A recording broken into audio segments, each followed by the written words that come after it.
ओम नमः शिवाय। हर हर महादेव। शिव भक्तों के लिए महाशिवरात्रि विशेष महत्व रखता है। ऐसी मान्यता है कि इस दिन भोलेनाथ और माता पार्वती की पूजा अर्चना करने से विशेष फल की प्राप्ति होती है। महाशिवरात्रि हिंदू धर्म के प्रमुख त्योहारों में से एक है, जो हर साल फाल्गुन मास के कृष्ण पक्ष की चतुर्दशी तिथि को मनाया जाता है। ऐसा कहा जाता है कि इस दिन शिव और शक्ति का मिलन हुआ था। मान्यता है कि इस दिन भगवान शिव ने वैराग्य का त्याग कर वैवाहिक जीवन को अपनाया था। शिव भक्त इस दिन व्रत रखते हैं और रात्रि जागरण कर भगवान शिव और माता पार्वती की विशेष पूजा अर्चना करते हैं।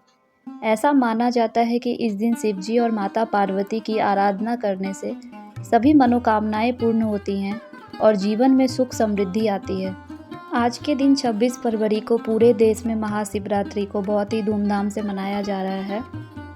तो आज महाशिवरात्रि के शुभ अवसर पर मैं आपको एक बहुत ही सच्ची घटना बताने जा रही हूँ, जो कि ये घटना वास्तविकता में घटी है।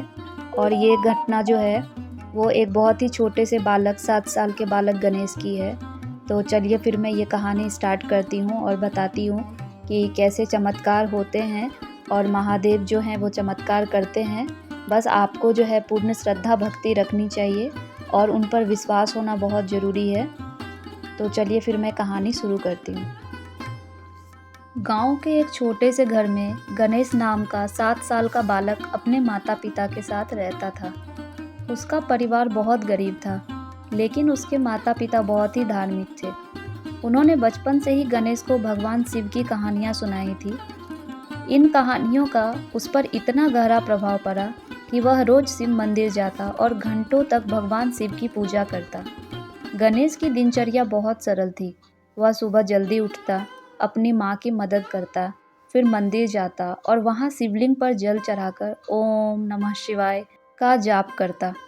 उसके पास ना तो कोई धन था और ना ही कोई मूल्यवान वस्तु, लेकिन उसकी भक्ति अमूल्य थी।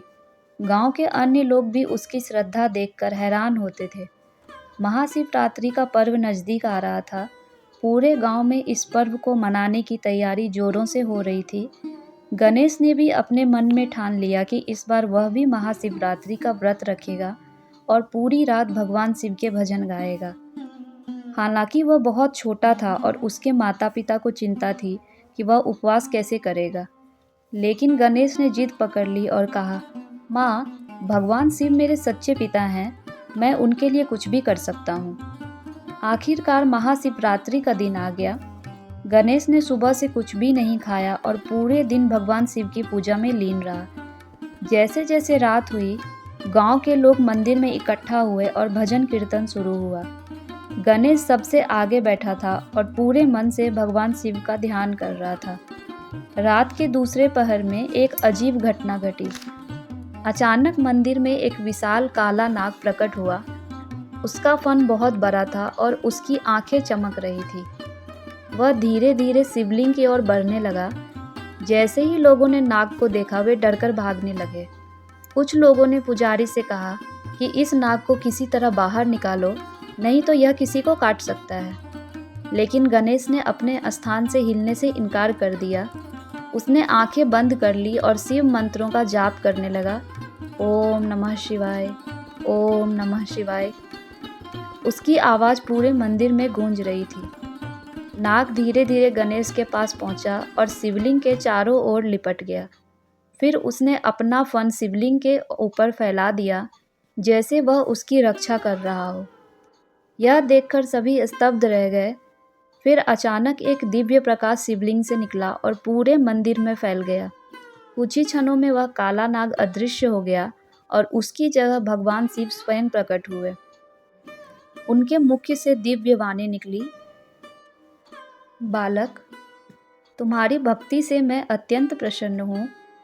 तुमने निडर होकर मेरा स्मरण किया, इसलिए मैं तुम्हें आशीर्वाद देता हूँ। तुम्हारे जीवन में कभी कोई कष्ट नहीं आएगा और तुम्हारा नाम युगों युगों तक अमर रहेगा। गणेश ने जब आंखें खोली तो उसने भगवान शिव को अपने सामने खड़ा पाया। वह आश्चर्यचकित रह गया और भाव विह्वल होकर उनके चरणों में गिर पड़ा। भगवान शिव ने स्नेहपूर्वक उसको आशीर्वाद दिया और फिर प्रकाश में विलीन हो गए। इस घटना के बाद गणेश की भक्ति और भी गहरी हो गई। पूरे गांव में उसकी चर्चा होने लगी। कहा जाता है आगे चलकर गणेश एक महान संत बना, जिसने लोगों को भगवान शिव की भक्ति के मार्ग पर चलने की प्रेरणा दी।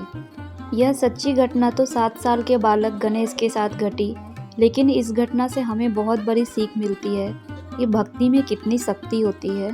भक्ति में बहुत शक्ति होती है।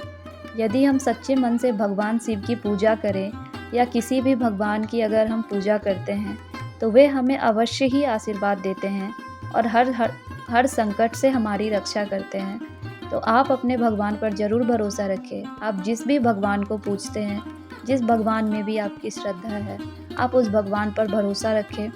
एक ना एक दिन वो ज़रूर आपकी सुनेंगे और वो हमेशा आपके लिए अच्छा ही करते हैं। आपको शुरुओं में नहीं पता चलता है, बाद में आपको वो चीज़ पता चलती है कि ये मेरे लिए सही था। तो बस भगवान पर भरोसा रखें। अपने भगवान पर भरोसा रखेंगे तो वो बहुत जल्दी आपकी सुनेंगे। और अगर आपके भरोसे में कमी है, आपका भरोसा डगमगा गया है, तो फिर चाहे वो भगवान शिव हो या कोई भी भगवान हो, कोई भी आपकी नहीं सुनने वाले, आपकी इच्छा पूरी नहीं होने वाली। भरोसा बहुत बड़ी चीज़ होती है। तो आपको कहानी कैसी लगी? मैं एक छोटी सी कहानी लेकर आई हूँ और ये सत्य घटना पर आधारित है। ये बिल्कुल सच्ची में ये घटना घटी है। तो आपको कहानी अगर अच्छी लगी हो तो प्लीज़ लाइक कर दीजिएगा। चैनल पर अगर नए हैं तो सब्सक्राइब कर दीजिएगा। साथ में शेयर कर दीजिएगा शिव भक्तों को और भी जिनके साथ आप शेयर करना चाहते हैं, ताकि उन्हें भी भगवान पर अच्छे से भरोसा हो जाए। और जो भरोसा नहीं करते हैं, कुछ किसी कारण से उनका भरोसा डगमगा जाता है, वो भी भरोसा करने लगेंगे। तो please like share and subscribe ज़रूर कीजिएगा। आपके एक लाइक शेयर एंड सब्सक्राइब से हम जैसे छोटे यूट्यूबर्स को बहुत मदद मिलती है। तो मैं बहुत दिनों के बाद कहानी लेकर आई हूँ। कुछ कारण से मैं नहीं कहानी लेकर आ पा रही थी। तो आप ज़रूर लाइक शेयर एंड सब्सक्राइब कीजिएगा और कमेंट में हर हर महादेव ज़रूर लिखिएगा, ओम नमः शिवाय ज़रूर लिखिएगा। और मुझे ज़रूर बताइएगा कि आपको ये कहानी कैसी लगी, कहाँ पर क्या गलती हुई है, तो मैं उस गलती को सुधारने की कोशिश करूँगी। आप मुझे ज़रूर बताइएगा। तो फिर मैं यहीं पर अपनी कहानी को विराम देती हूँ और मिलती हूँ फिर आप लोगों से एक अगली नई कहानी के साथ। तो तब तक के लिए अपना प्यार और आशीर्वाद और सपोर्ट बनाए रखें। Thank you for watching everyone. फिर से एक बार ओम नमः शिवाय, हर हर महादेव।